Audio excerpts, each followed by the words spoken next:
शहजादी और जादुई बीर।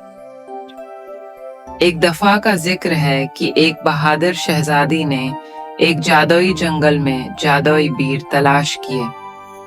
इसकी दिलचस्पी बढ़ी तो उसने एक बीर खाया और जानवरों से बात करने की ताकत हासिल कर ली। इसका वफादार दोस्त एक बोलने वाली गलहरी जिसका नाम नटी था उसे मेहमान पर ले गया। दोनों ने मिलकर इन बीरों के राज और जंगल के भेद जानने का फैसला किया।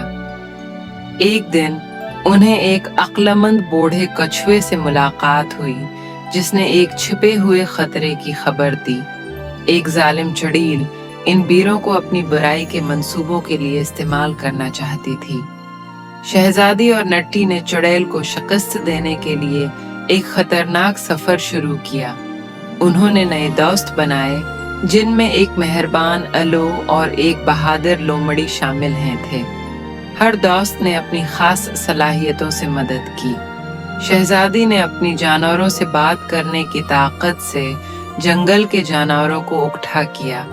उन्होंने चुड़ैल के ठिकाने पर हमला किया जो एक तारीक और खौफनाक जगह थी। एक जबरदस्त जंग हुई जिसमें जादू और बहादुरी की चमक थी। नटी ने चालाकी से चुड़ैल को एक जादुई बीर खिलाया।